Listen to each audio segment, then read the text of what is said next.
é a obra por inteiro, inclusive às vezes até para acessar a mesma obra, né? É, mas de todo modo, assim, é muito bom que a gente tenha esse encontro, que a gente tenha vocês aqui, né, dispostos e disponíveis para a gente conversar sobre literatura, especificamente sobre uma literatura produzida por pessoas negras, né? Hoje a gente vai falar sobre De Onde Eles Vêm, que é o último livro do Jefferson Tenório.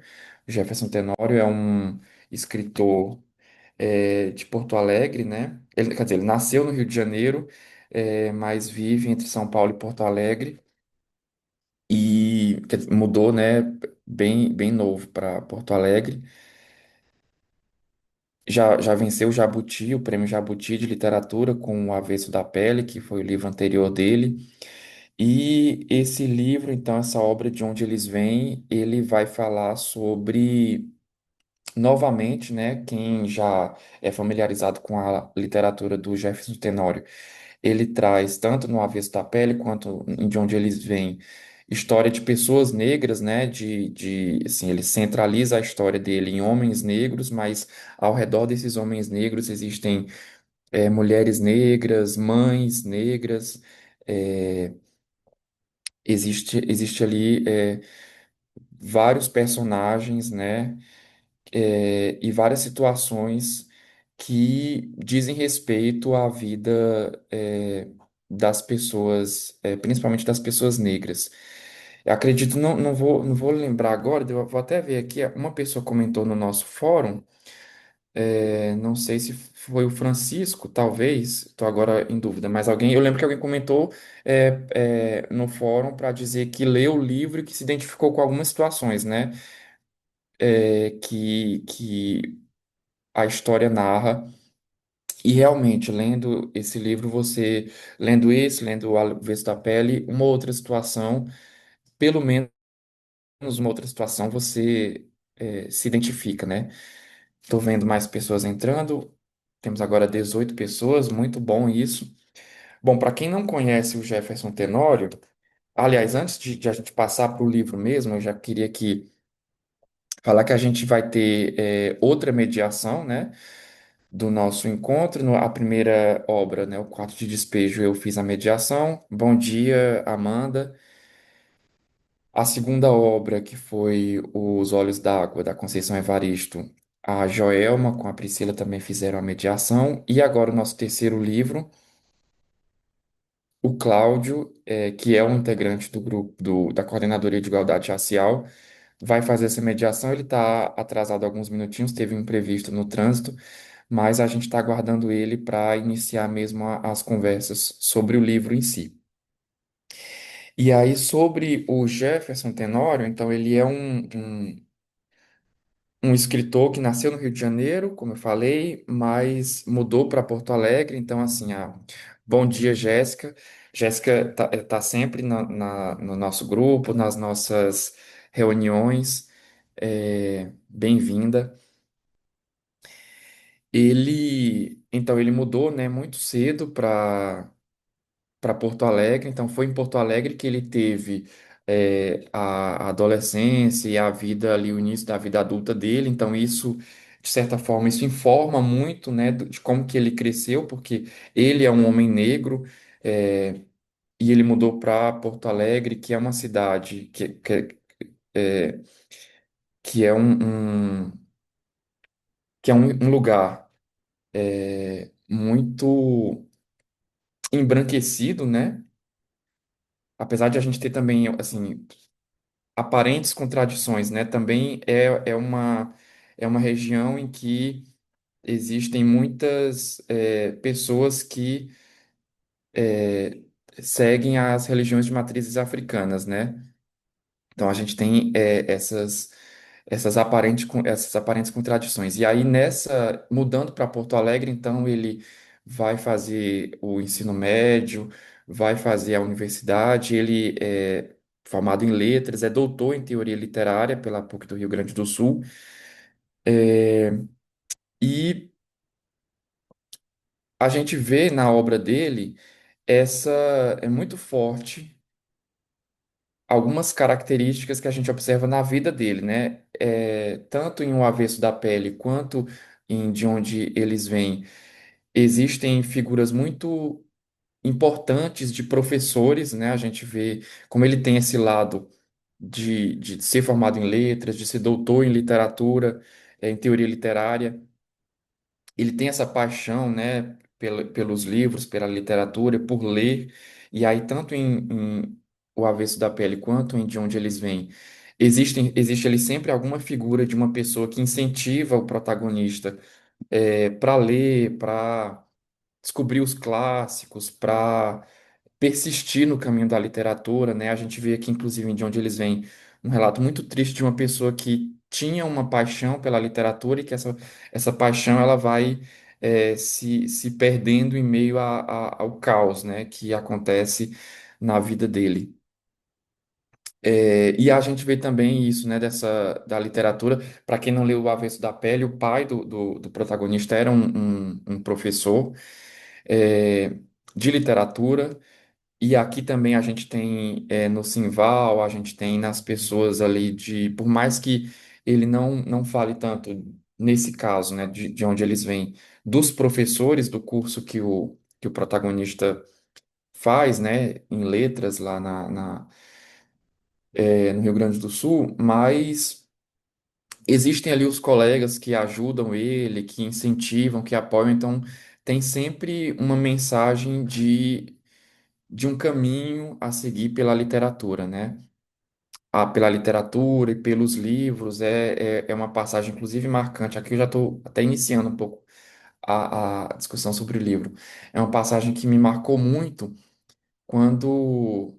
E aí, para quem, assim, é um conto de literatura, mas nunca é bom falar, né? Para quem não leu o livro todo, a gente vai falar de algumas cenas, né?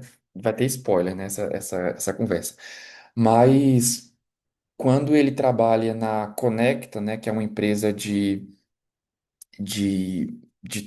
internet, né, de soluções de internet, de conexão, que é inclusive uma coisa muito contraditória, né? A Conecta ser um espaço tão, um nome como Conecta, né? Que presta serviço de conexão à internet, ser um espaço tão frio, ser um espaço tão distante, né? Em que a pessoa que trabalha lá não pode, a mesa de trabalho, ela não pode colocar nenhum objeto que identifique ela, né? Isso para mim, assim, foi uma passagem que me marcou muito, porque pessoalmente tem livros na minha mesa de trabalho, né, no Tribunal de Justiça tem livros, tem uma caneca que eu que levei, então assim, tem eu ali, né, tem o Afonso naquela mesa de trabalho, e me marcou muito isso, porque também os livros que estão lá eu não estou necessariamente lendo eles, não estou lendo eles no horário de serviço, mas em algum momento do meu dia, eu paro e olho ali a Conceição Evaristo, o Alélia Gonzalez ou a Grada Quilomba, Carolina Maria de Jesus, enfim, tem esse aspecto de companhia, né, que esses livros fazem para uma pessoa, mesmo que não seja necessariamente você estar lendo, mas, inclusive, também não sei se é costume de alguém daqui também, eu sempre ando com um livro na mochila. Vou ler esse livro? Muito provavelmente não, porque a gente está cansado, a gente às vezes pega o celular, que é mais prático, mas, assim, é reconfortante ter um livro na minha mochila, para em alguma situação eu saber que eu estou ali com aquele livro, né? É, e isso me marcou muito, assim, como que é cruel, né? E não só isso, mas também quando ele é desligado, ele precisa da empresa, né? Ele precisa pedir que uma pessoa vá buscar o livro dele do James Baldwin, que inclusive quem não conhece James Baldwin, eu recomendo demais a leitura. Tem vários livros traduzidos aqui no Brasil. Que alguns são curtos, outros têm Terra Estranha, por exemplo, que foi o que ele menciona. É um livro maior, são livros muito bons, é, mas ele precisa pedir que uma pessoa vá buscar o livro para ele receber, assim, como se fosse alguma coisa assim, como se estivesse, sei lá, num hospital ou num ambiente muito. controlado, né? Como se tivesse assim uma vigilância muito grande. Novamente, né, para denotar que aquela mesa de trabalho não é dele. Ele está ali, mas ele é facilmente substituído por outra pessoa, por outra. E aí, assim, pessoa eu vou usar aqui, mas assim, num nível máximo de impessoalidade, né? Porque qualquer pessoa poderia ali estar ocupando o posto de trabalho dele, e não tem nenhum tipo de identificação, né? E aí eu vou ler aqui. Quem quiser também encaminhar, assim, o espaço é aberto, né? Para quem quiser falar, pode, levantar a mão, que a gente abre o espaço para fala, mas também quem preferir colocar as mensagens no chat, a gente vai estar sempre observando e lendo. O Francisco Almir falou aqui que meus maiores momentos de leitura ocorrem no deslocamento de metrô. É, eu, inclusive, admiro muito quem consegue ler no trânsito. Era uma coisa que eu queria, mas assim, eu abro o livro no carro, já me vem o enjoo, já me vem a tontura. Infelizmente, eu não consigo, mas também é, é um momento muito bom, né, para ler, porque você está ali, é, naquele horário que você está sempre, né? Tem sempre aquele horário reservado, né, para uma leitura. A Patrícia fala: eu gosto de ler quando estou aguardando meu filho nas atividades extracurriculares dele. Inclusive, também, quem quiser compartilhar aqui, até para a gente ir vendo, né, e descobrindo outras estratégias de ler. É tão difícil ler em 2025, ler um livro mesmo, né? Que quem quiser também compartilhar, fique à vontade também para a gente ir compartilhando. Eu também eu estou tentando, assim, antes de dormir, tirar o celular da cama e ficar com o livro, porque aí ou eu leio ou eu não faço nada e espero o sono. Porque, para evitar celular, mas também uso quando eu vou para consulta, quando eu vou para alguma coisa que eu sei que eu vou, quando eu vou para alguma atividade que eu sei que eu vou aguardar, né, como a Patrícia falou, eu levo um livro para ler pelo menos 5, 10 páginas. É, Eu vi que enquanto a gente estava falando aqui, a Renata, o Wesley e a Dorivane entraram. Bem-vindas, bem-vindo, Wesley. Então é isso. Vamos. Deixa eu ver aqui com o Cláudio.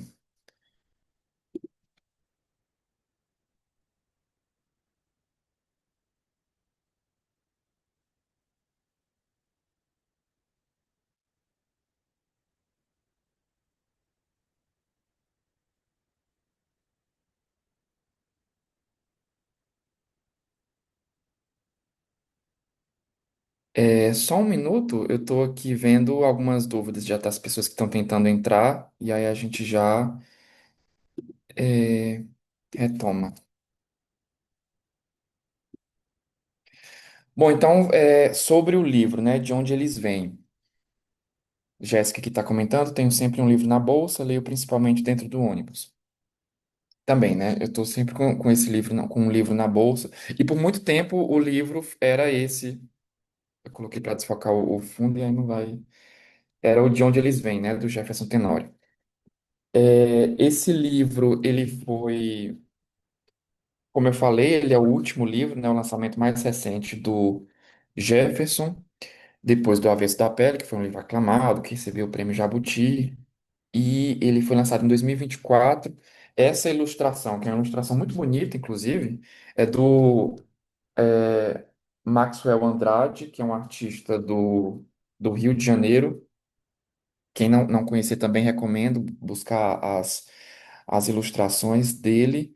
Ele também já fez algumas outras capas de livros. Estou vendo que o Cláudio está entrando aqui, então a gente já vou passar pro Cláudio.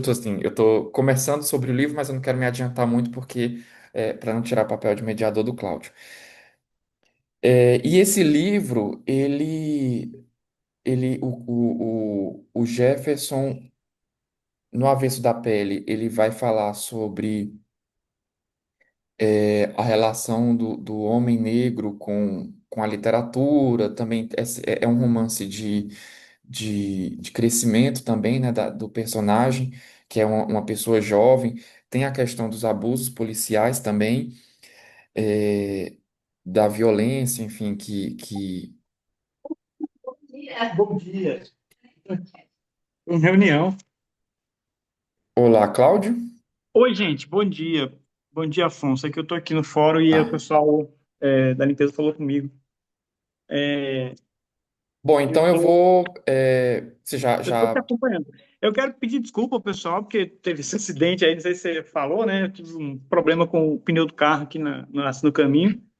Mas, como a gente tinha um roteiro dividido, aí eu pedi a ajuda do Afonso, que já tinha combinado isso. Então, peço desculpa, tá?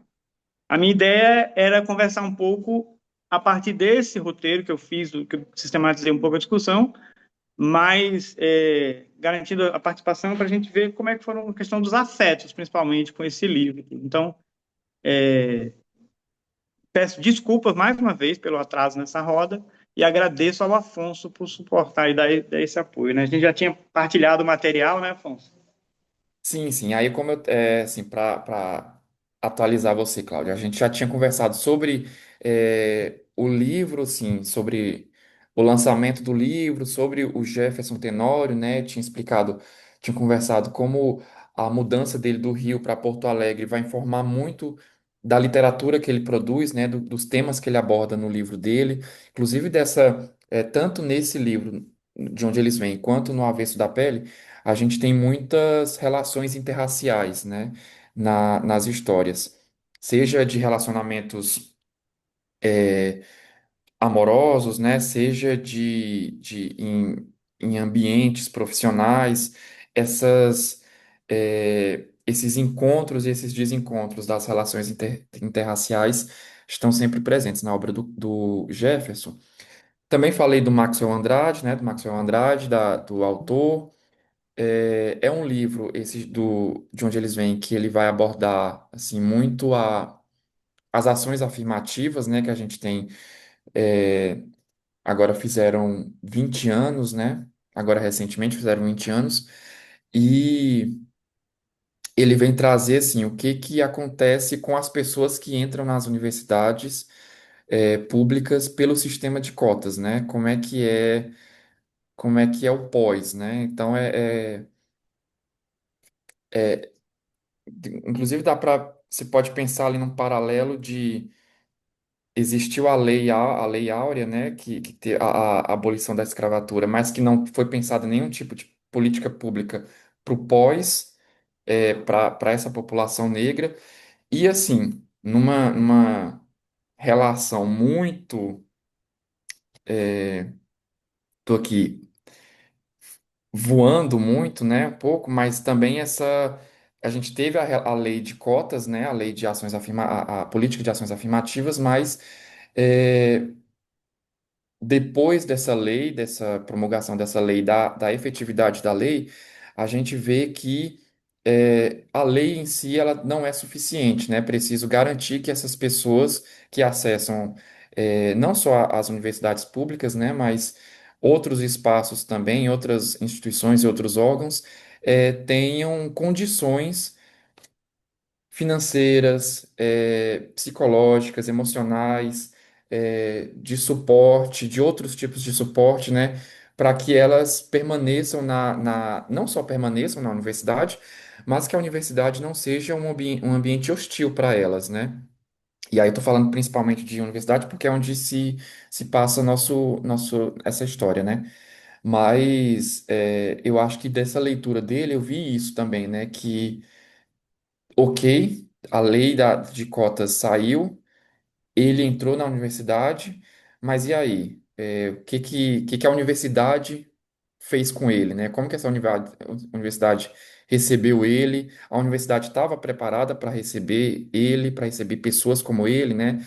É,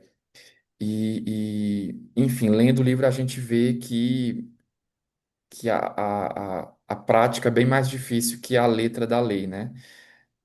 E aí agora eu vou, então, como a gente já avançou um pouco, eu vou passar para o Cláudio, então, para ele pontuar a leitura dele e aí a gente também abrir para diálogo.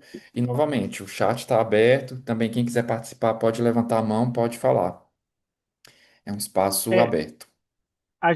eu vou pedir depois, eu vou compartilhar esse PDF que eu preparei, porque eu acho que ele ajuda um pouco naquela lógica mesmo de ficha de leitura do ensino médio, quando a gente fazia, comprava aqueles gostar de ler, daquela coleção gostar de ler, e vem uma ficha de leitura, né? Então eu acabei preparando também a minha ficha de leitura e eu vou compartilhar com vocês, eu acho, até para trocar de maneira mais sistemática, quem tiver interesse e continuar por ali.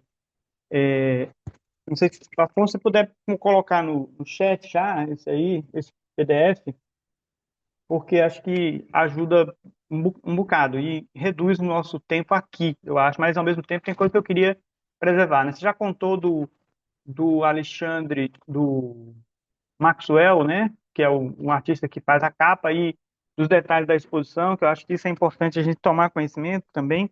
Muito da obra e da relação, vamos dizer assim, do impacto que o Jefferson Tenório teve sobre mim, tem a ver com essa conexão. Então, eu confesso que eu não li os livros anteriores dele, eu fugi bastante do Jefferson Tenório. Inclusive, confesso também que eu fugi do Itamar Vieira também, tipo assim, deu um tempo por conta dessa relação que eu acho que está na ficha do PDF, um pouco, vou chamar assim, de preconceito de classe, né? Que é a minha divergência com as grandes editoras, com as grandes produções de livros, que os nossos alcançam o sucesso, mas esse sucesso geralmente se reverte em mais financiamento e monetização para os ricos de sempre. Então eu acabo me esquivando um pouco dessas leituras mais badaladas, porque elas estão fortalecendo aí no jogo do comércio as editoras de sempre, né? Vocês vão ver que a Companhia das Letras, que é a grande responsável, porque o trabalho do livro, em parte, grande parte, é o talento do escritor, mas boa parte é o trabalho do editor, né, de levar para as pessoas, de divulgar, de inserir. Ele conta quando a Secretaria de Educação do Rio Grande do Sul comprou os livros dele, isso lançou, né, o nome dele nacionalmente, isso gera um produto. Então, toda articulação institucional que se produz junto com o livro tem esse impacto. E eu acho que o Jefferson Tenório tem essa coisa de furar bolhas por causa disso, né? De saber usar os acessos. E o Maxwell também tem esse prestígio todo na disputa lá com o pessoal de Inhotim, do livro. Então, o Maxwell é uma figura importante também da gente conhecer, tanto pela obra do trabalho dele, que é muito interessante, mas pela articulação que ele faz, pela grita, vamos dizer assim, que ele levantou aí. É uma figura que a gente precisa conhecer também. E aí, eu acho que, complementando isso, para mim, foram 5 pontos que eu queria destacar no livro e passo para ouvir de vocês. Eu sistematizei esses 5 pontos. Aqui eu vou simplesmente tentar sintetizá-los, mas a primeira coisa é que eu fiquei muito impactado com a leitura do livro, assim, tipo, conhecer isso, tomar contato, vencer o meu preconceito, né, e entrar nessa dimensão me deixou chocado com o tanto de coincidência. Eu me senti numa mesa de bar, conversando com uma pessoa que eu estou paquerando, e ela fala isso, isso e isso. E eu digo, nossa, eu também. A pessoa fala, não sei o que, eu também. Eu fiquei assim, me sentindo meio até ridículo nesse sentido de ver tanta identificação com o percurso do Itamar e, ao mesmo tempo, tanta frustração com o meu percurso, num certo sentido, porque há uma coisa de um escritor frustrado em mim, tendo lançado um livro de poesia somente, e apesar de reconhecer que eu vivo da minha escrita, né, como perito do Tribunal de Justiça, eu escuto o que as pessoas me contam, eu coloco isso em relatório, então existe uma literatura, um exercício de literatura no meu trabalho também, está ali um pouco reconhecido. Mas, em parte, sim, né, tragando essa grande inveja que eu vou levar para a análise, os 5 pontos que eu destacaria, me mexeram, né, fortemente, foi que essa primeira coisa, né? Eu tinha esboçado um doutorado, é a paternidade do homem invisível, tentando dialogar o projeto Pai Presente. Acho que o pessoal do tribunal conhece mais o Pai Presente, né? E o Pai Presente não tem ainda, pelo menos no que eu saiba, uma discussão sobre relações raciais, sobre paternidades negras, que está tão patente aí, tão visível. A discussão da paternidade negra é uma coisa, um tema recorrente. E o livro do Ralph Ellison, que é O Homem Invisível, que é um clássico da literatura afro-americana, que é super, assim, eu conheci recentemente, claro, Então eu tenho procurado, estava pensando nisso, e aí o personagem no final do livro, vocês, né, viram, o personagem está lendo o Ralph Ellison no avião e tudo, então achei interessante o destaque que tem, e saber que a própria tese do Jefferson é a respeito da paternidade na literatura. Então eu fiquei aí, né, nessa coisa de, olha, puxa vida, eu também ali. Tá. A fala do Simval, que eu acho que eu postei um pouco antes no grupo, que ele mencionou logo no comecinho, né, na página 24, ele fala, Joaquim, a literatura é só um meio de dizer que estamos vivos e que um dia vamos morrer. É, eu achei isso assim muito bom, muito importante. É por isso que a gente lê livro, por isso que a gente escreve livro, é para a gente lembrar que vai morrer, que está vivo, vai morrer. Então, mas mesmo assim, essa coisa, essa constatação até nihilista, né? Tá todo mundo vivo, vai morrer. Ele procura fazer a vida como um drama, né? Colocar o personagem de dramas e que são cotidianos. Então isso me deixou muito impactado também. Uma coisa que me chamou a atenção foi essa recorrência com o excremento, né? Tem vários pontos em que a merda aparece, vamos dizer assim, tá na literatura, quer dizer, é uma coisa que joga ele de volta na realidade dele, e essa situação, essa impossibilidade de ter alguém para lidar com os excrementos é um diferencial de classe muito grande hoje em dia. Quem cuida dos próprios excrementos, geralmente são as pessoas muito pobres, porque as pessoas de posse, elas não mexem com o excremento, elas têm um, um, um, um sistema sanitário que quase faz com que o excremento não exista para elas, as pessoas não tomam notícia. Então é uma descarga silenciosa, é um ambiente sem cheiro, é uma coisa toda limpa, tudo asséptica. Então, fala assim, privada japonesa, que é um sucesso de como lidar com isso. E ele não. Então, vira e mexe, são três momentos muito fortes no livro, na página 22. Assim que ele vai visitar o Simval, e uma das primeiras tarefas que o Simval passa para ele é desentupir um vaso.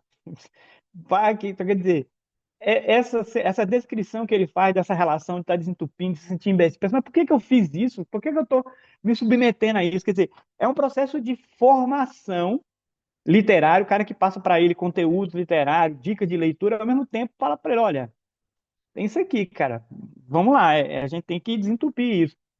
E o modo como o Simval lida com isso também é muito descolado, muito tranquilo, né? Mas aí, em contraste, vem a relação com a Elisa. Lá na página 91, de novo, os excrementos voltam como um fantasma para assombrar e prejudicar a relação dele com a Elisa, né? Quando a Elisa está visitando ele na casa em que ele vivia com a avó, e a avó dele se suja no banheiro, ele tem que limpar, e dá aquela descrição também terrível, nada romântica. Ele estava ali numa brisa boa com aquela mulher branca que ele tinha conquistado, que ele estava ali, um símbolo de ascensão, como o Fanon vai contar, e ele, de repente, é jogado, literalmente, né? Vocês sabem onde. E o terceiro ponto, quando a Elisa tá na pousada, os dois na pousada, e ele tentando impressionar, e arrumou um local, fez aquilo tudo, e chega lá, privada, entupida de novo, o negócio não está funcionando, tá de novo ele tendo que encarar esse coisa. Além das ratazanas também que aparecem.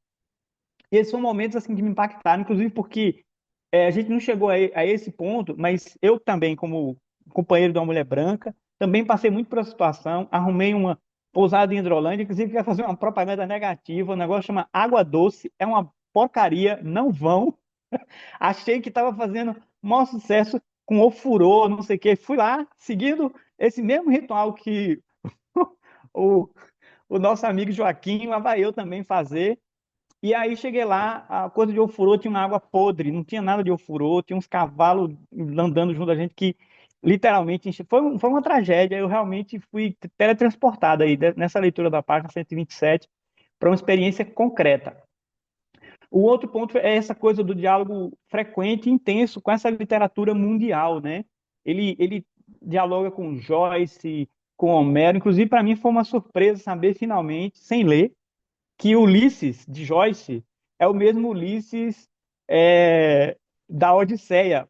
Pô, assim, nossa, chá de revelação para mim, que sempre gostei de ler e tal, mas nunca tive a coragem de me debruçar. Eu achava que o Ulisses de Joyce era um outro personagem de uma outra ficção, não sabia que era o mesmo da mitologia grega, só que reescrito. E eu achei interessante isso, porque a Odisseia eu li, ganhei de uma amiga que é estudante de filosofia, E, assim, li, tentei, né? Fui até algumas páginas no avanço, mas é bem difícil. Poesia lá do início da Idade clássica, eu achei bem pesado, mas tinha esse orgulho e não sabia que era o mesmo. Então foi interessante. Essa relação com a literatura, então o livro, assim, de onde eles vêm, é meio que uma meta-literatura, né? Isso me impressionou bastante. Então, é uma literatura sobre alguém que gosta de literatura, um romance, quer dizer, uma ficção, sobre vários diálogos com isso. Eu achei muito interessante essa coisa da referência aos Racionais, Jesus chorou, e como que a literatura desliza sobre isso. Uma das partes, essa parte ainda que tem um diálogo que eu acho que é num trecho quando ele está com a Jéssica, que ela pede para ler. Ela fala: Ah, peraí, deixa eu ver aqui esse poema ruim. E pede para ler enquanto ele faz sexo oral. E ela vai lendo, e aquilo ali é uma cena que eu fiquei pensando assim: nossa, mas é uma coisa meio recorrente para as pessoas que gostam de literatura. Isso no livro de cabeceira, né, que é um filme bem clássico, bem conhecido, tem uma relação dessa da eroticidade da escrita. E eu fiquei, puxa, aí me remeteu a um vídeo. Tem um projeto de arte chama Hysterical Literature, alguma coisa assim, né? Literatura histérica. Tem no YouTube, para quem quiser acessar e ver. É uma experiência de uma leitura erotizada, enquanto a pessoa tenta ler. É uma coisa que eu fiquei pensando nessa cena, de como que a letra, né, a literatura, a escrita, o texto pode ser erotizado.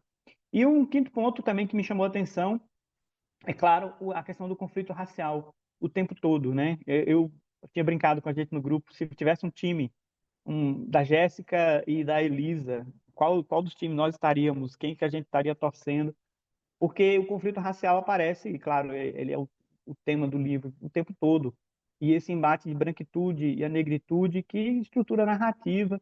Então, ele desliza, né? A gente vai passando a relação do Moacir Malta, aquele professor, é, eu fiquei pensando ao mesmo tempo que é tão cru, tão evidente, tão óbvio, ele escolhe trechos suaves para fazer isso também. Na cena que ele escreve assim, eu pensei em falar com o professor na sala de aula lá, bem no começo, né? E desistir porque ele foi cercado por vários estudantes, todos muito polidos.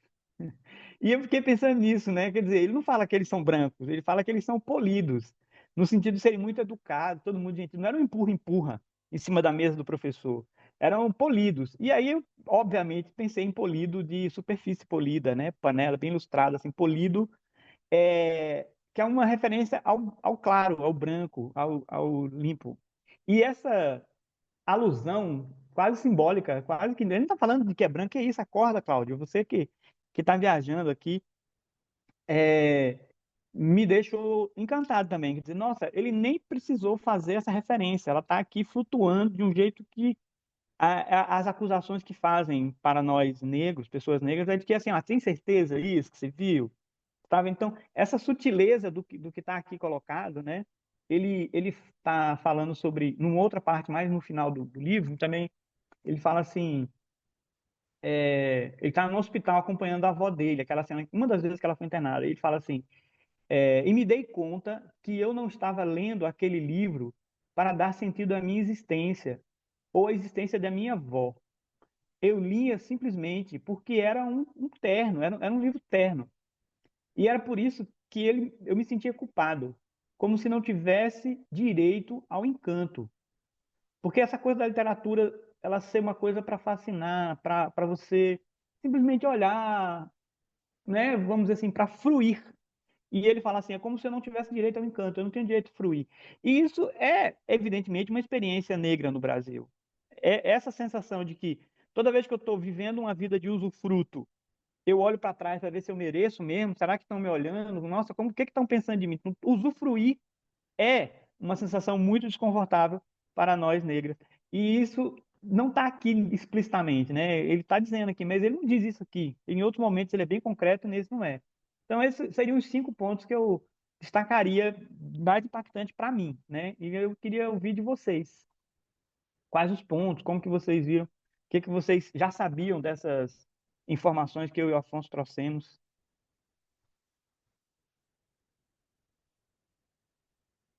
Afonso, você já viu alguém inscrito aí? Porque eu estou usando celular, então eu não consigo ver, mas alguém já levantou a mãozinha Não, ainda não. com a palavra É, a roda.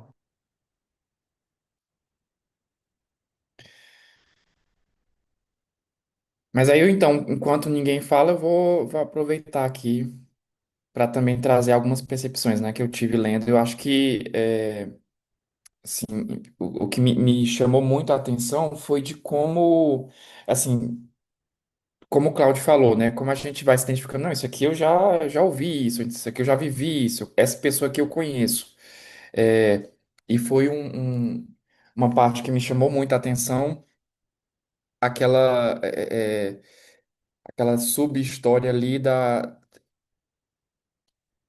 Jéssica, né, que morava com o peruano, na casa do peruano, com os outros colegas, e era uma área que era de quilombo, e aí, assim, aparentemente era tudo pacífico, até que as pessoas do quilombo ousaram, de algum modo, atrapalhar, e aqui entre aspas, né, a vida dessas pessoas que estavam lá, né, da Jéssica, da Paola, do peruano, então, Não, desculpa, Afonso, só corrigindo. Aí é a vida da Elisa.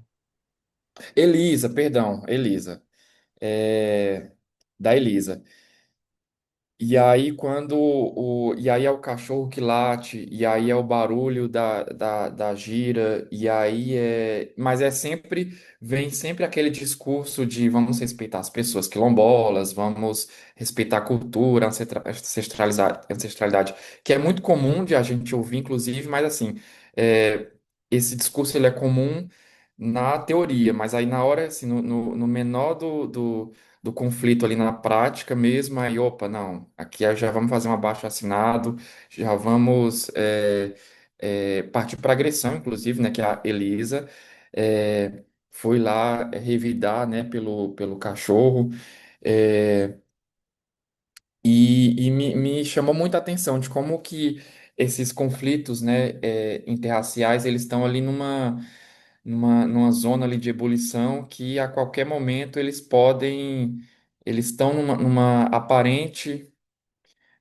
tranquilidade, numa aparente coexistência, né, mas que no menor ali contratempo, aliás, já vem um conflito mais forte e aí a verdadeira opinião dessas pessoas, né, da Elisa, do peruano, da Paola, em relação às pessoas, àquela comunidade quilombola, aí ela surge, né? Porque até então me parecia muito uma performance de como que eu vou falar para eu me parecer bem, para eu ser uma pessoa bem vista, né? Para ser um, um branco antirracista, né? Então, qual que é o discurso que eu tenho que adotar para ter essa imagem? Mas e aí, na hora da prática mesmo, esse discurso ele não se sustenta, né?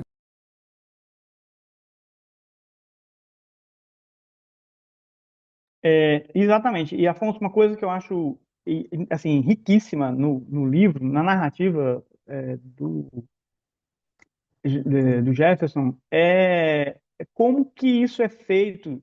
Assim, a gente vê os personagens. Então, dá para ter uma identificação. E eles não são exatamente vilões, né? Assim, você aprende um pouco assim que não é porque o racismo que é praticado, a pessoa seja um personagem, tipo, não é mais o pai da escravizaura, que era aquele homem todo ódio, todo rancor, todo, não é. São pessoas bem intencionadas, são pessoas que estão aí disponíveis, querem uma vida coletiva e tal. E eu acho isso muito bem construído. Ao mesmo tempo, quer dizer, produz um desconforto. Como que a gente é, vai colocar isso em prática, né? Como vai colocar na prática esse antirracismo tão louvado? Porque qualquer coisa que eu fizer errado, aí as pessoas vão me condenar, vai virar para mim. Quer dizer, o tufão deixa a pessoa passar, mas rosna, se o meu cachorro estiver aqui, pelo amor de Deus, tufão, vai estar tão bonitinho longe de mim na corrente. Eu não quero o tufão passeando aqui no terreno e tal. Então, essa construção que ele faz é quase jornalística, né? Tipo, é como se ele estivesse contando uma história que aconteceu ali e você fica assim, ah, não, esse cara não foi coletando, assim, com a turma, ele vai juntando coisa e vai pegando isso e botando no livro. Ele não sentou aí e imaginou essas coisas, né? Porque isso aí é quase um documentário. O tanto que o Avesso da Pele explodiu na sequência, né? Porque depois daquele evento trágico no Carrefour, com o João Alberto, que era justamente a ideia, né, de uma abordagem truculenta e meio que repetia, em certa medida, o que estava. Mas o problema é que a gente olha assim, o livro, o evento acontecido. Mas só que a gente esquece que antes do livro tinha uma porrada de eventos acontecidos iguais que geraram o livro, porque o livro está ali trazendo isso. Então, essas experiências, isso foi muito. Me pegou bastante, assim. Eu meio que me arrependi de não ter lido antes, vamos dizer assim. E aí, e aqui, a gente está conversando aqui, eu e o Cláudio, porque vocês aqui estão tímidas e tímidos, mas a gente está aguardando a participação de vocês, né? A gente quer, na Fala verdade, a verdade. a Vocês leram o livro? participação de Ou vocês. vão ler ainda? Eu li. Então fala, Francisco, o que que você achou do livro? Bom dia a todos e todas. Como eu falei no fórum, né? O livro ele me toca especialmente por algumas situações que eu vivi na faculdade, né? Eu fiz faculdade através de programa social, através de ProUni. Então, eu fiz faculdade numa faculdade particular e que eu acho que tinha eu e mais dois no máximo, outros cotistas também que eram bolsistas e coincidentemente eram pessoas pretas ou pardas. Então, algumas situações ali, elas me rememoraram a minha época de faculdade ali, pelas questões raciais ali, os olhares, algumas questões de recepção, de percepção, enfim. Eu me senti muito tocado em algumas passagens.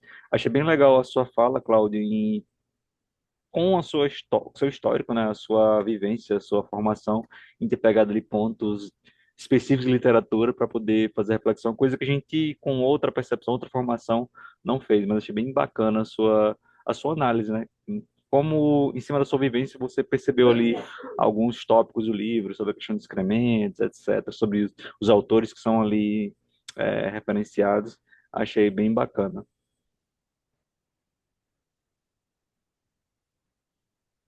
O pessoal está escrevendo no chat, é isso?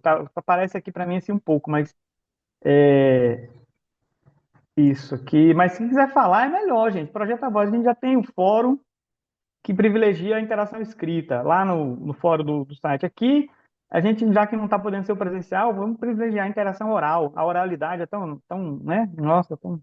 Vem lá. Alisson, você escreveu, fala, por favor.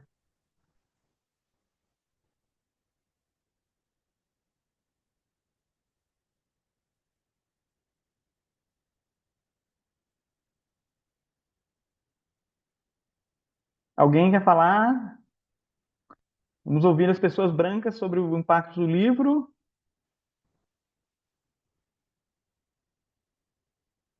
Eduarda, eu tô te ouvindo, tô vendo se levantar a mão. Pode falar.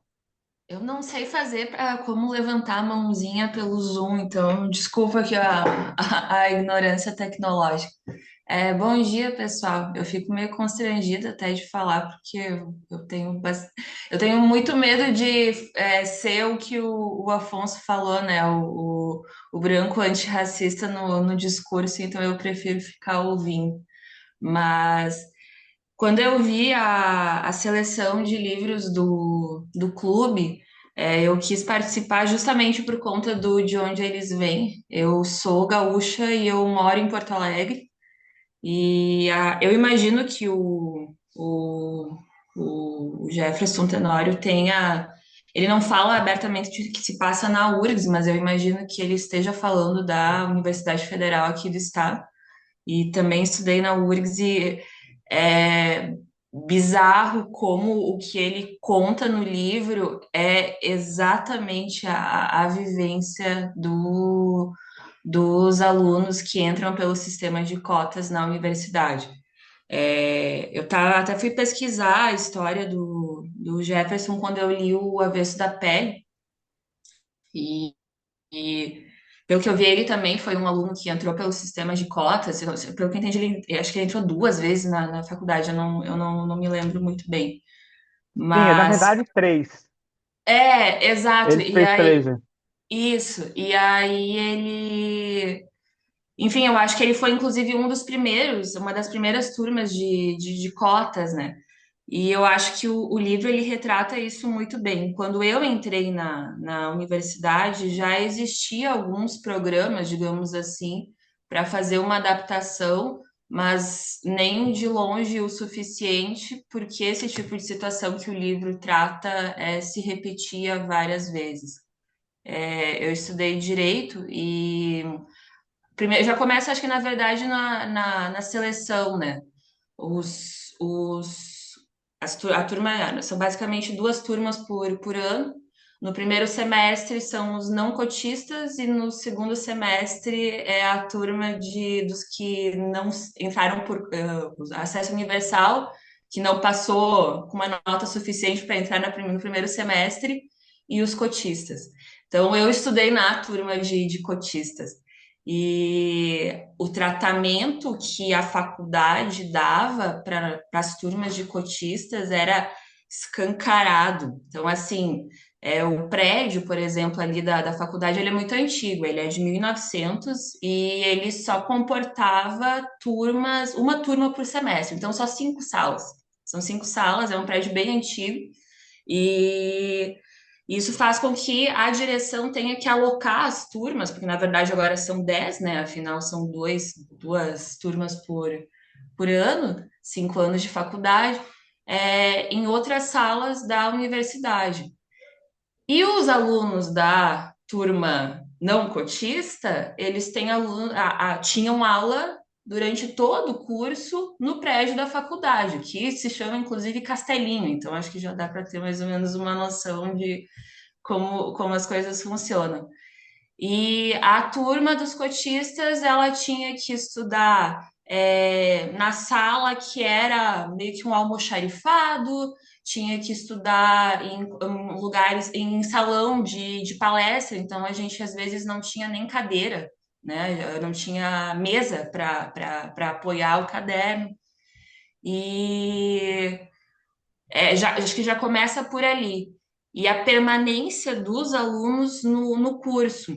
Então, o aluno que tem que trabalhar durante o dia e faz faculdade à noite, ou vice-versa, a falta de condições, a questão financeira, que é muito importante, a questão psicológica, a falta de preparo por parte dos professores de lidar com os alunos e até o que o Afonso falou no início é bem verdade, assim, eu posso falar porque eu sou gaúcha. O Rio Grande do Sul é um estado muito branco e muito preconceituoso, embora a gente, e muito racista, né? Vamos chamar pelo nome correto. Então, há um racismo velado por parte, inclusive, dos professores, né? Então, e também acho que a falta de representatividade. No curso, eu tive um professor que era negro, o restante era branco. Então, não existe, assim, esse contato. Mais recentemente, eu vi que surgiram alguns grupos de estudos, enfim, de temática antirracistas, e eu acho isso muito positivo, mas ainda estamos a anos-luz de fazer uma integração assim que seja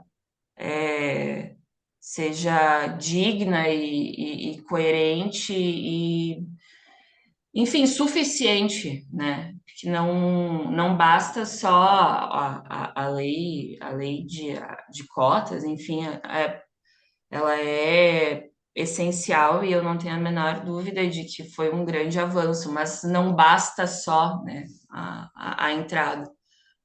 Cabe à universidade fornecer substrato para que as pessoas continuem ali, que é o que o Joaquim enfrenta, né, durante todo o livro. Então, a descrença por parte dos professores, a desconfiança, aquele sentimento de não pertencimento.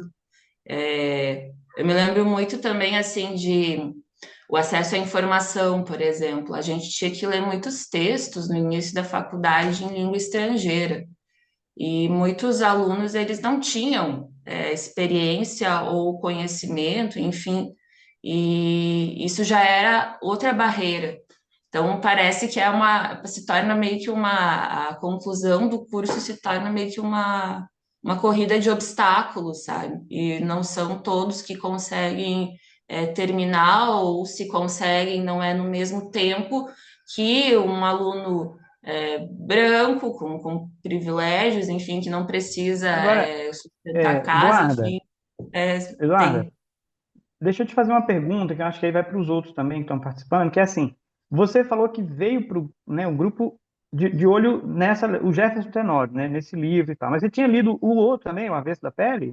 Sim, sim. E aí, o Eu que que já você achou de um para o outro? Como que você vê assim a passagem? Não sei se você viu também o Estela Sem Deus, mas você achou que houve uma continuação do mesmo escritor ou houve algumas mudanças? E aí, quem leu também o outro, quem já é leitor, leitora do Jefferson, podia me falar sobre isso. O que que vocês acharam na passagem do livro anterior para esse? Eu senti que há sim uma continuidade, até porque, pelo que eu me lembro, já faz um ano mais ou menos que eu li O Avesso da Pele. Mas eu me lembro que o personagem principal ele estudava, acho que história, né, na Federal, alguma coisa nesse sentido, e o pai dele era professor, enfim. Mas sim, eu percebo a mesma continuidade. Eu acho que a grande diferença é que no Avesso da Pele, o personagem, mesmo lidando com a questão da universidade, questão racial na universidade, ele tinha mais estrutura de família, inclusive, né? No de onde eles vêm é Não sei completamente quem diferente. leu, os outros se vai notar a mesma coisa, mas pelo que eu não li o Avesso da Pele, e fiquei impressionado com isso aqui. Não sei se é a, o personagem porque não é spoiler, né? Todo mundo sabe que o pai morreu, né?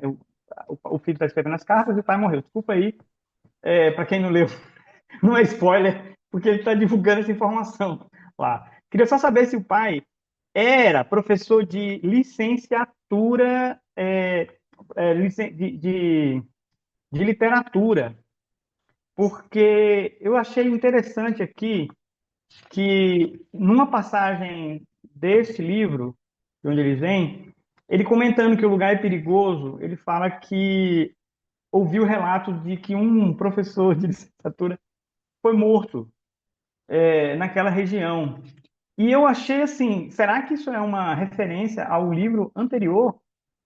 Porque, se eu não me engano, o pai era professor também, né? No pai do personagem.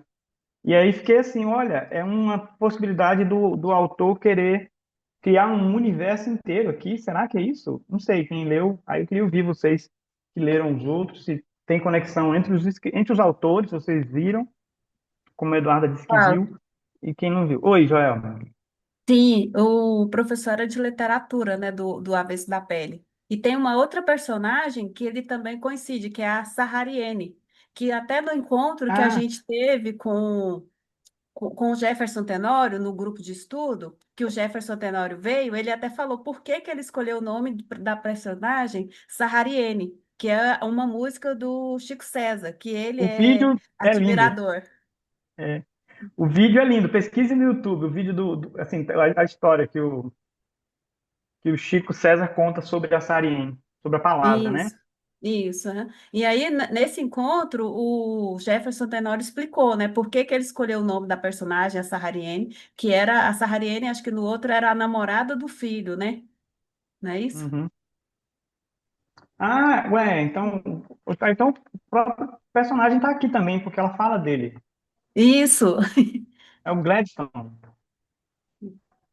Ah, não lembro o nome do outro. Eu lembro bem Eu o acho nome que, olha. o nome Então da tem essa Sahariene. tentativa, né? Tem essa tentativa, Isso. então, Joel, né, É, de há construir uma um continuação. um universo, né? Uhum. Isso.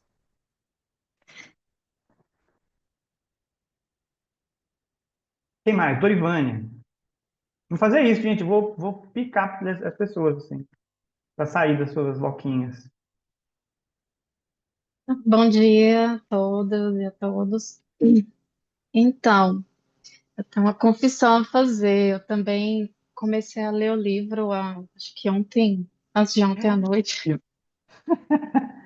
que Te que entendo. acontece? No auge da correria, né, de muitas tarefas, envolvimento em muitas coisas, eu confundi as leituras. Na minha cabeça, a leitura que seria agora era a do, ai, gente, Salvar o Fogo, do Itamar. E eu Ah, estava e lendo vo- Salvar o Fogo, já estava pronto, na metade. já temos a mediadora, pessoal. E aí que o Afonso anunciou, né, relembrando lá no grupo, qual seria a leitura. Gente do céu, tô lendo o livro. Ai, meu Deus, mas tudo bem. É Então tá. mais uma leitura, né? E aí eu consegui avançar, é um livro realmente bem curtinho e deu para avançar aí bastante. E realmente, né, toca muito. É um livro que conversa muito com a nossa história, acho que da maioria que está aqui. E, enfim, me vi muitos trechos, né, da minha própria história. Eu não fui aluna cotista, mas eu sou um produto do Reúne, né, na época da expansão das universidades federais, então eu pude acessar essa política, esse movimento que teve ali, né, a partir de 2008, né, 2006, não lembro bem. E no acesso à Universidade Federal, e acessar a Universidade Federal, né, é um grande sonho, mas ao mesmo tempo é um grande desafio, e o Jefferson traz isso muito bem pelo personagem Joaquim. Há um trecho do livro que me chama muita atenção, e eu não entendi bem se foi algo que partiu do pensamento do Joaquim ou se realmente houve essa fala do professor de literatura com Ah, o convidado. isso, Dorivânia, é o seguinte, o que me chamou muita atenção é o jeito como o Jefferson passa do narrador subjetivo, do narrador, do próprio protagonista narrador, para o narrador universal. Uhum. Ele começa como se o Joaquim tivesse especulando sobre o que aconteceu. É, eu Eu entendi tentei nesse analisar sentido. isso. Isso, ele faz uma especulação. Só que nas cenas seguintes, ele começa a descrever com a convicção de um narrador. Ele fala: ah, a professora fez isso. O modo como ele apresenta o Moacir Malta, por exemplo, a vida do professor, quando ele começa a fazer essas cenas, aí ele passa para uma narração onisciente, o narrador que sabe de tudo e tal. Então, eu achei assim, nossa, que transição bem feita, assim, fiquei com vontade de olhar para ver se ele tinha feito antes alguma coisa assim, mas ele começa, claro, tem algumas histórias, mas as histórias que ele narra, como se ele fosse um narrador onisciente, tem a brecha de que ele pode ter conhecimento daquela história depois. Por exemplo, quando ele fala o que aconteceu com um amigo dele que é gay, e o amigo, o modo como o amigo foi tratado na escola e tal, ele vai contando essas coisas, isso parece uma posição de narrador onisciente, mas também é um amigo contando a história do outro amigo, que ele já conhece, ele sabe o que a mãe fez.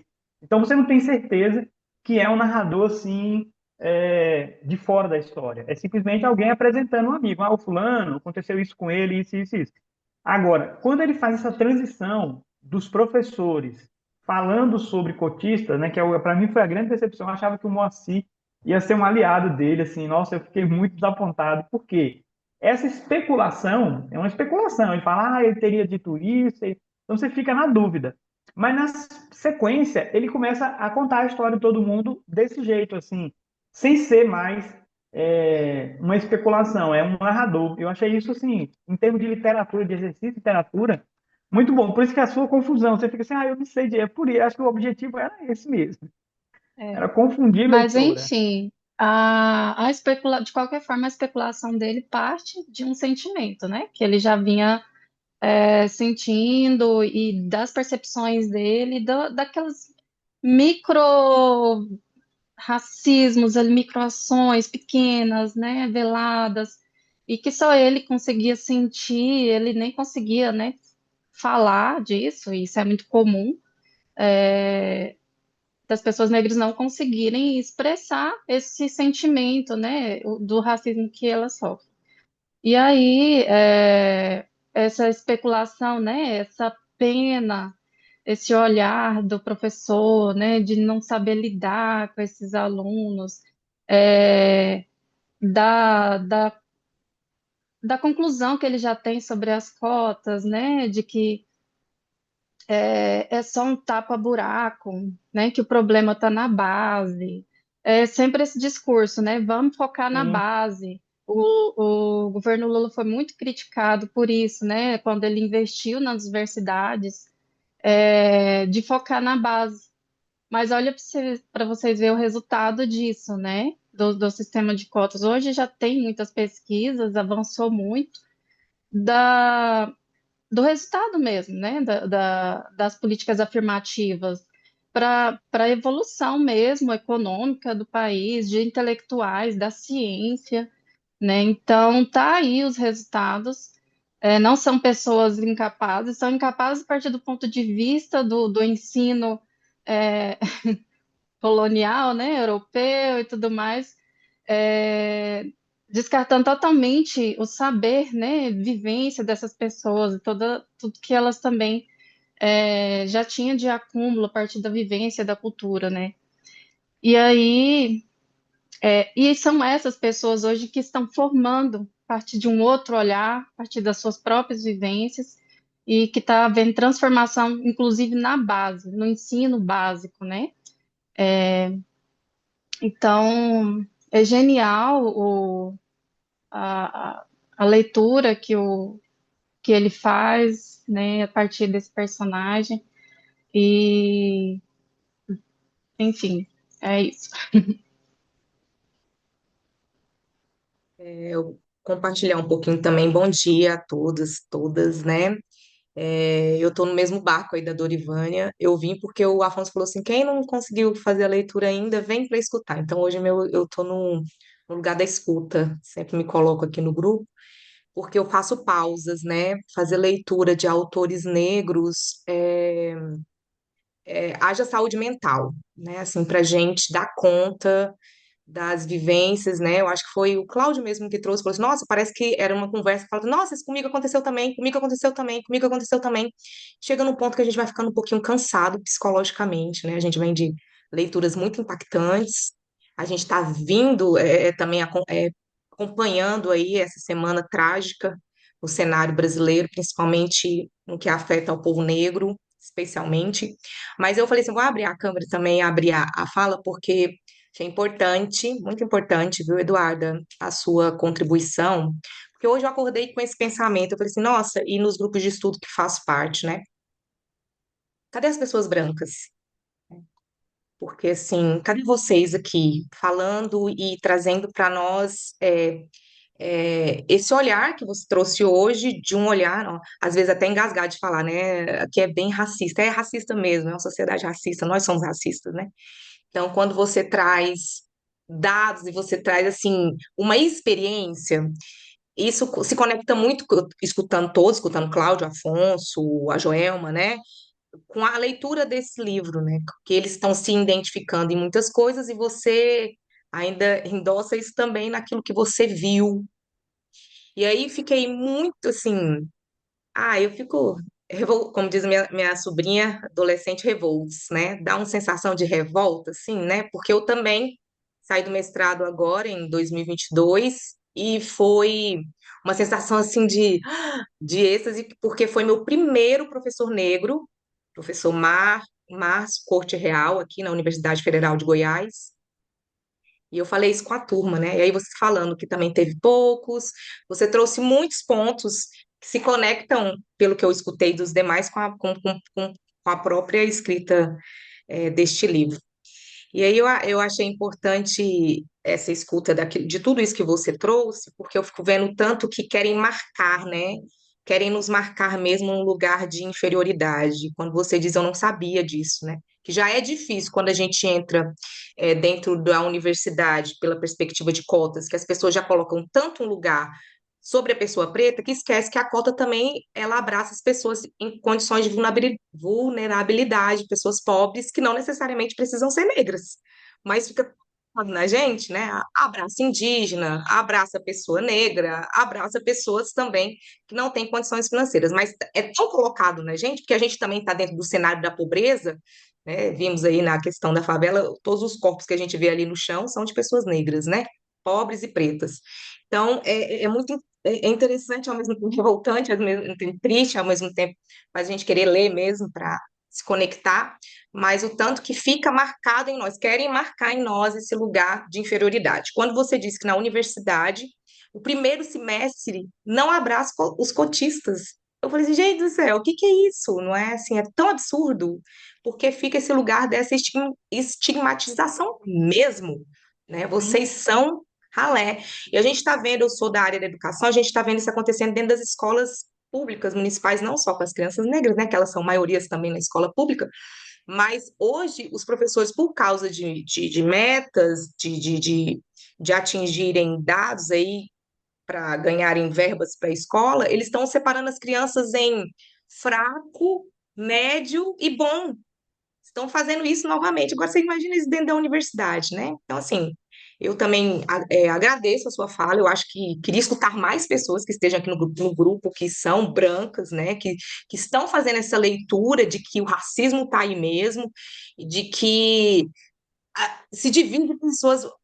Olha, se a gente for pensando, cada fala da Eduarda se divide, ela ficou na turma dos cotistas, então ela viu isso daí de fato, né? Se dividiu a turma, primeiro semestre não tem cotista, no segundo tem, as salas são piores, a forma do tratamento é pior, sabe? Isso é racismo, né? Então, por isso que eu acho que é importante que venha essa fala aqui. Agradeço a você que ficou meio assim, né? No começo meio sem graça, às vezes fica perdida dentro dessa discussão no sentido de se colocar, mas eu acho muito, muito, muito importante. Para mim foi muito importante. Eu falei assim, não, eu preciso compartilhar esse sentimento dessa escuta. Tá aí, né?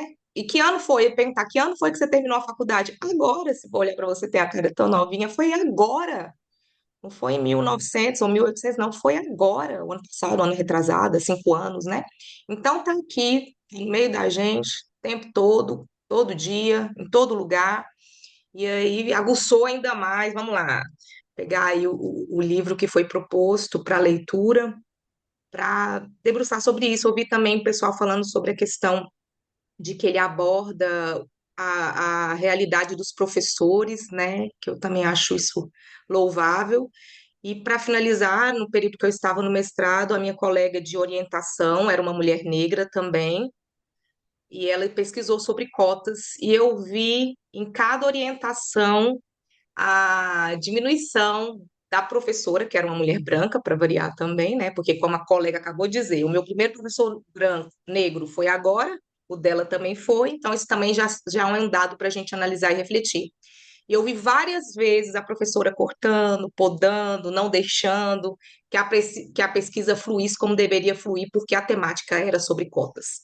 Que a gente fique atento mesmo a esse depoimento. Eu vi muita gente escrevendo no chat, gostei muito do que a Eduarda falou, gostei muito. Por quê? Porque isso se conecta com aquilo que a gente está lendo, né? Se conecta com a realidade, não é? A gente fica na leitura, mas ela está trazendo o que ela viu, né? Como uma mulher branca. Então, que a gente possa pegar cada palavra do que foi a vivência e conectar com esse racismo que está aí o tempo todo e se conecta com toda essa situação que a gente está vendo nessa semana e se conecta com tudo aquilo que o outro falou. Nossa, eu me vi no livro o tempo todo, parecendo que falou, eu também acontece comigo, né? E acontece comigo também. Então, assim, agradeço a fala, gostaria de escutar também outras pessoas dentro dessa perspectiva, porque fortalece aquilo que a gente leu de Conceição, leu de Carolina, está lendo dele, né? E que reforça que esse racismo está aí, muitas pessoas querem invisibilizá-lo, querem deixá-lo assim, bem suave, mas ele é duro, ele é doído, ele é sofrido, ele é violento.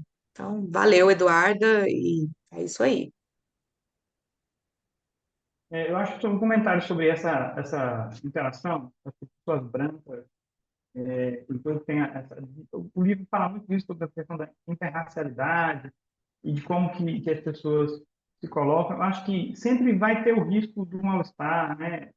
Aí falando não só para você, Eduarda, para os agradecimentos pessoas, pelo seu posicionamento, mas sempre vai ter o risco do mal-estar. Mas, de qualquer forma, a gente precisa ter consciência de que esse mal-estar de sala, vamos dizer assim, nunca vai ser comparável a um sofrimento do que é experimentado pelas pessoas negras. Então, às vezes, vale a pena você tragar esse mal-estar. Eu digo isso aí, do ponto de vista do que eu falo, é do ponto de vista masculino.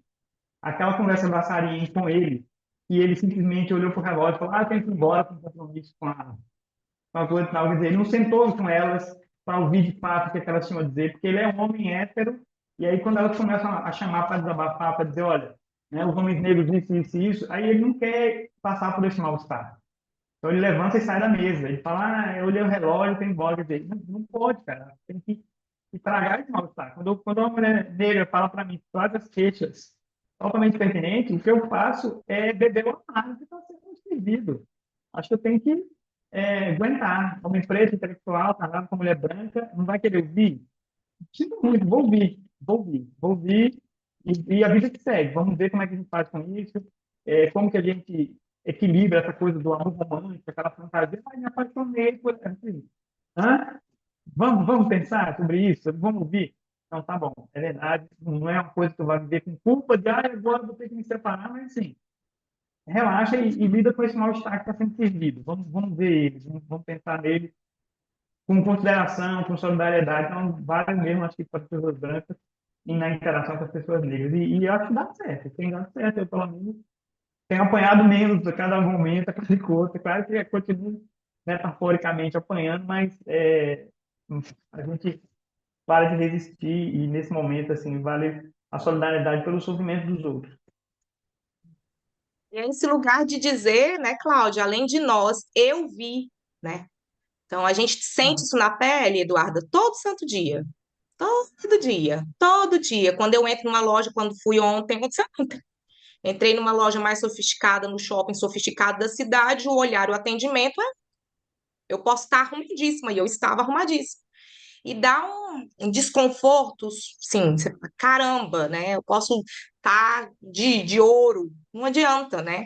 Então, quando o Cláudio traz isso, eu acho que é válido até demais, né? De saber falar, eu vi, né? Então, não são as pessoas negras que estão com mimimi, como a gente escuta constantemente, daquilo que a gente passa cotidianamente, não é? Não, eu vi. Eu estava lá, eu vi meus colegas de sala sendo tratados de uma forma diferente, porque eles são cotistas, e não se entende que é uma reparação de que que não foi dado para eles o direito de estar na universidade, tanto é que meu primeiro professor negro foi agora.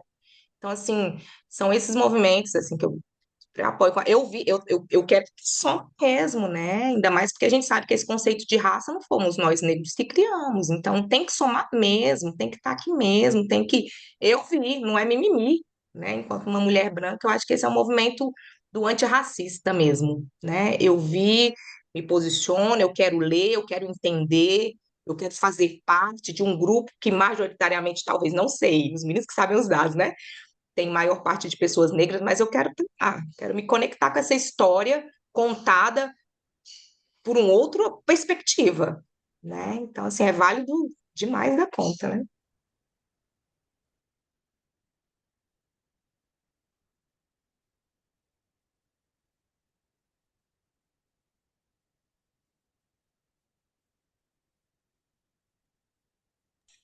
Agora aprendi a levantar a mão. Descobri aqui onde é que aperta. Obrigada, viu, Renato? É, justamente assim, eu realmente eu só quis trazer o relato porque lendo o livro é absurdo, assim. Realmente a impressão que eu tive era de que ele estava estudando do meu lado e só relatando o que acontece. É realmente o que acontece. Falta muita coisa nas universidades federais, assim, em termos de capacitação dos professores, ter condições de manter os alunos, enfim, até eu imagino que quando o Jefferson foi aluno, acho que faz o quê? Uns mais de 10 anos, 10, 15 anos, pelo que eu vi. Não, 10 anos, é. Ah, 2008. isso, então, E como ele fez três, ele cursou letras, isso, bacharelado em 2002. Aí depois ele gostava de ler, falou que ia fazer letras por isso, mas era bacharelado, pesquisa. Aí ele queria ser professor, licenciatura. Então ele fez pela Federal do Rio Grande do Sul licenciatura ele fez bacharelado em letras, língua inglesa, e aí em 2006 isso. E depois, em 2008, ele fez o vestibular de novo, porque ele queria mudar de bacharelado para licenciatura em português. Aí essa entrada de 2008, ele foi como cotista. Isso, então. Eu imagino que de lá para cá foram criados programas até na minha época já existia, assim, então, questão de PRAE, né, que eles chamam, que é um programa de Uhum. bolsas, incentivos, etc., mas é, assim, mínimo, não faz, não vou dizer que não faz diferença, com certeza faz, mas não é o suficiente. Ainda estamos muito longe assim de chegar a uma situação de equidade nas universidades federais. E eu acho também que não só a questão da continuidade do aluno financeira, mas também uma capacitação por parte dos professores e dos funcionários, enfim, das universidades para receber os alunos, integrar eles e não tratar como se fosse sei lá, um pessoal que, a lei impôs que eles estivessem aqui, entende? E aqui estão, e vamos seguir, fingir que não tem nada acontecendo, e a gente faz algumas pequenas concessões, talvez em questão de prova, etc., mas não há uma integração própria, sabe? Enfim, quando ele fala sobre o professor Moacir agora eu me esqueci o nome da outra, acho que é a professora Berenice, que é a professora Berenice. isso, Berenice. e como eles veem como se fosse assim uma coisa estranha, um extraterrestre, que eles nunca tiveram assim contato, mas também não têm interesse em integrar, né? Eu acho que essa é a grande questão, não é porque não teve contato que tu pode não querer assimilar e abraçar, enfim, e fazer com que esse aluno cotista seja tão aluno, tão participante quanto os não cotistas. E os que eu percebo assim dos professores que o livro retrata da universidade, comparando com os professores que eu conheci, em sua grande maioria não tinham esse interesse. Era só, enfim, estamos aqui e a gente tem que lidar, mas não havia esse estímulo assim de leituras de pessoas negras, falar a respeito. A gente fala sobre muito pouco sobre racismo numa faculdade de direito, então, assim, enfim, o que nos resta? Sabe nem quem é o Luiz Gama, né? Então, não Não, sabe nem quem é o Luiz não, Gama. não se fala sobre isso. A Não, Débora levantou a mão, a gente está aqui com o tempo apertado, eu vou passar aqui, tá? E não sei como é que. Faltando um tempo, por exemplo, nosso horário a gente tinha combinado de fechar aqui, mas claro, vamos ficar ali.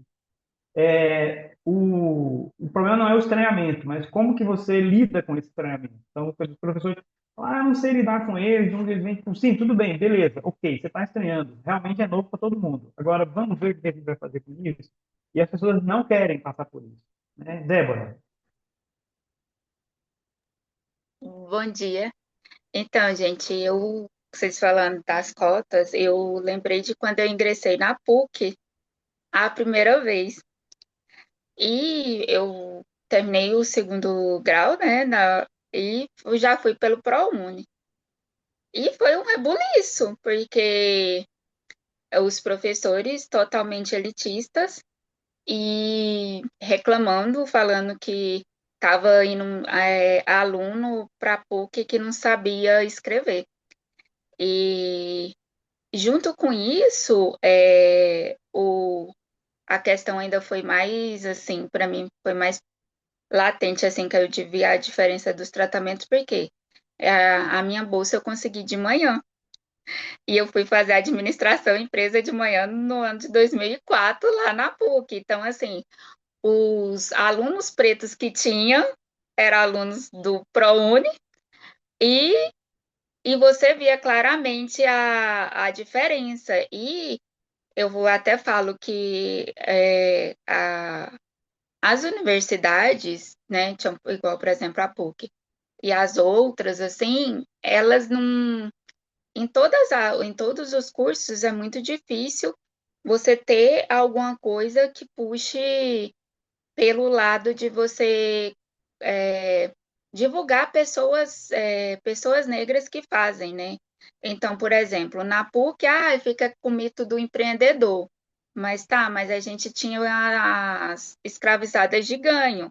Toca nesse assunto que elas compravam alforria, faziam os negócios, faziam as coisas e botavam. Não, então assim, cria-se o mito, aí tipo assim, tudo que eles fazem é para reforçar justamente essa superioridade branca, porque, por exemplo, assim, eu até acho engraçado, como eu fiz administração, eles sempre pegam lá a mitologia cristã de Moisés que partiu o Mar Vermelho. Mas aí eu falo assim, uai, mas se Moisés partiu o Mar Vermelho porque estava saindo do Egito. No Egito já tinha administração. Porque, mas é porque as obras eram associadas. Eu falei, gente, mas você construiu uma pirâmide.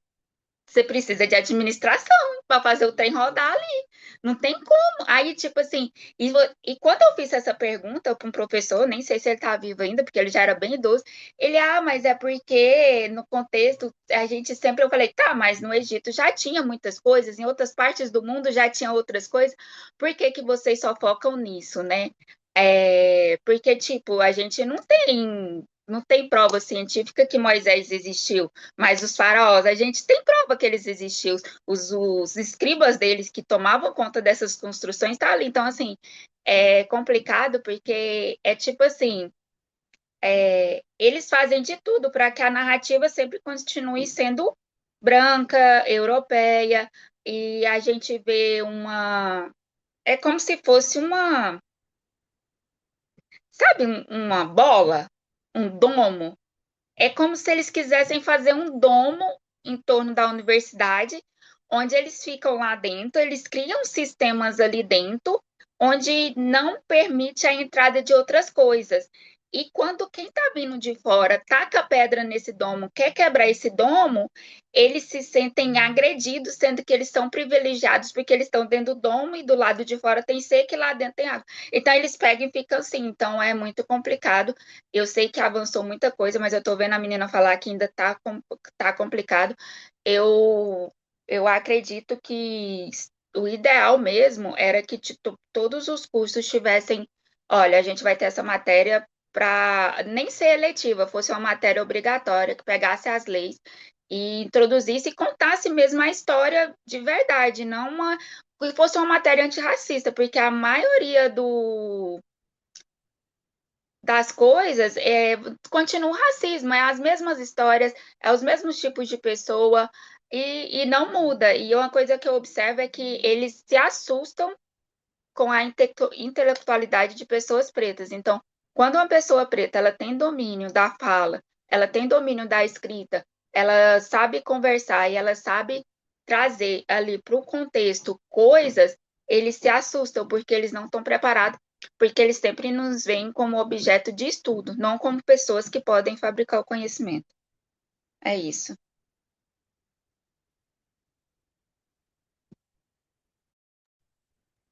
O Cláudio tá sem o som e sem a câmera, e aí eu vou aproveitar. Eu tinha visto que, não sei se ainda está aqui, mas uma pessoa tinha levantado a mão, NSM Almeida, que também não sei o nome. Mas se alguém mais também quiser falar, Cláudio, não sei se aconteceu alguma coisa, se ele está Aconteceu indisponível. a mesma coisa Ah, que a Renata, eu desaprendi a usar aquele celular, né? Igual,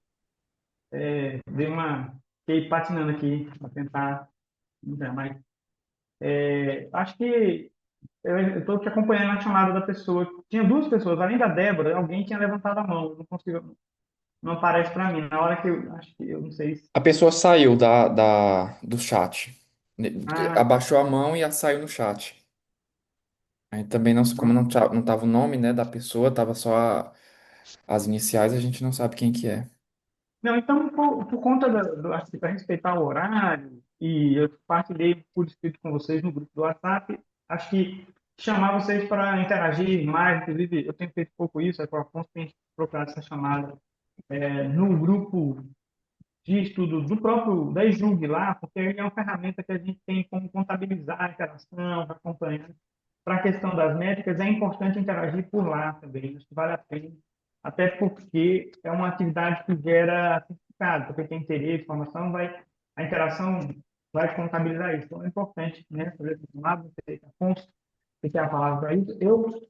Na minha contribuição, quando o Afonso me chamou, tinha a ver com as pessoas não terem levantado a mão, e, olha, tal, eu achei muito bom o convite, quero agradecer, Afonso, pedir desculpa mais uma vez pela deu uma latada no final, mandei a foto, depois estava chegando e o pneu do meu carro. Mas dizer que interaja com essa ficha que eu fiz, acho que ela vai dar um estímulo para vocês, mandei pelo grupo de WhatsApp, para vocês pensarem a produção dos próximos, como que a gente troca isso por escrito lá mesmo, no grupo da Exu. Bom? Afonso. Vamos fazer foto? Vamos fazer foto. Mas antes eu tenho aqui uns Nossa, bem lembrado. recadinhos, né? Ah, Recadinhos tá. da produção. Então, queria agradecer a presença Deixa eu de só todas as fechar a pessoas que porta. estão aqui novamente. É, Temos aqui algumas pessoas, né? Dorivânia, eu, Cláudio, Joelma, que somos integrantes da Coordenadoria de Igualdade Racial, né? Então a gente já apresentou esse projeto para a presidência e para a Escola Judicial desse clube de leitura, que é uma vontade nossa, né? De ler pessoas negras, de ler autoras e autores negros, indígenas também, né? Já adiantando novidades para o ano que vem, mas fico muito feliz assim, de que esse projeto, de toda a atenção que a gente colocou nesse projeto, ter encontrado vocês, né? E de ter a participação de vocês.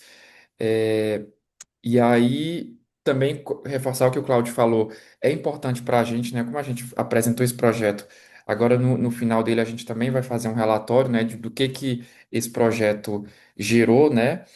Que resultados ele gerou. Então é importante que tenha esses comentários lá na plataforma da iJuc, porque é uma métrica que a gente pode utilizar, além da participação aqui de vocês, mas também para apresentar esses resultados, né? Então, vou convidar novamente quem não comentou ainda no fórum de discussão dos três livros, os fóruns estão abertos, pode deixar lá sua impressão sobre o livro, se na época do encontro você não tinha terminado ainda de ler e leu depois, você pode ir lá deixar um comentário, ou até mesmo desse nosso encontro aqui, qual percepção que você teve. É importante que a gente tenha essa participação, né, esse registro dessa participação. Acho que tem alguém com o microfone ligado e aí tá dando. Obrigado. E aí, outra coisa também, né? A gente já, nosso último encontro do ano. Vamos apresentar o projeto, né, para apreciação, para autorização para o ano que vem, com outras leituras, com outras obras. E já quero deixar aqui o convite para vocês para continuarem com a gente, né, para não nos abandonarem. Já tinha falado em outro encontro, eu sou uma pessoa carente, então não abandonem a gente, não abandonem o nosso clube de leitura. É muito rico, né, ter, assim, a gente parar um momento, né? Mesmo que tenha lido, que não tenha lido, ou que tenha alguma familiaridade com a obra, que não tenha, mas parar essa nossa rotina para ter esse momento para conversar sobre livros, né? E principalmente sobre livros de autores e autoras negras. E aí eu lembro, trago um caso aqui da história mesmo, né? Da dificuldade que o personagem teve, né? Do Joaquim para se inscrever num concurso de contos, né? é, que ele acabou assim, a gente viu o sonho dele se desmanchando porque a realidade desse racismo estrutural estava se sobrepondo. Então, ele desistiu de participar de um concurso internacional de contos, desistiu, se questionou, será que eu tenho o mesmo talento? Será que eu tenho o mesmo, será que eu nasci para ser escritor ou a minha vida vai ser como a de todas as pessoas negras? Então, isso que ele conta tem um reflexo direto nas leituras que a gente faz no nosso dia a dia, né? Nas pessoas, nos autores e autoras que estão mais vendidos nas livrarias, nos autores e autoras premiados, que são majoritariamente pessoas homens brancos, né? Então, a gente tirar uma hora para a gente ler esses livros também é muito importante. E aí também queria deixar um convite para que o nosso grupo, que é construído por nós, né, que a gente, ali o grupo do WhatsApp, né, que a gente continue se falando, quem tiver dica de leitura, compartilhar um podcast sobre livro, sabe, de um autor, de uma autora, um conto, ou então até mesmo quem escreve, né, quem escreve conto, poesia, que a gente possa também utilizar esse espaço não só para a gente aqui da organização divulgar os encontros e os links, mas também que a gente possa construir essa relação que a gente está construindo aqui, nos nossos encontros. É isso. Agora, se alguém mais também quiser falar, senão a gente vai para nossa foto para a gente registrar esse momento. Mais alguém quer falar alguma coisa? Não, então vou novamente agradecer o Cláudio, né, por ter aceito o convite para mediar e também todas as pessoas que participaram aqui, que conversaram, que compartilharam. Vamos então fazer uma foto, vou preparar aqui. Quem puder abrir a câmera só para esse momento, eu vou pedir para fazer isso, para a gente poder ter Vou pegar mais. meu livro aqui, só um minutinho. Dessa vez eu tô com o Ótimo, livro aqui, ó. porque aí na foto de E o divulgação a livro gente vai e a ter. camiseta Salabona aqui, ó. Que eu trouxe assim, uniformizado de Salabona.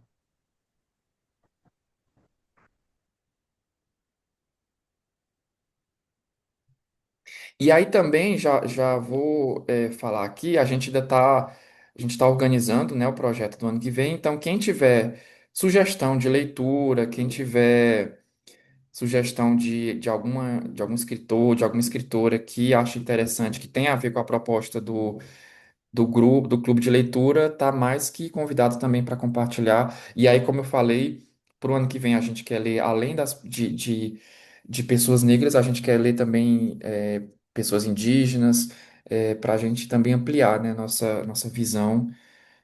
Daniela já está aqui sugerindo os livros da Djamila. É, vamos registrando então. Vamos, todo mundo pronto? Vai, quase. O Cláudio deve ter dado uma rata na hora que saiu. Cláudio, desligou a câmera. Foi por acidental. Tava aqui de novo, faz de novo. Então, vamos lá. Todo mundo preparado? Não vai aparecer o meu aqui. Um, dois, três. Vou tirar mais uma. Pode alguém ter piscado.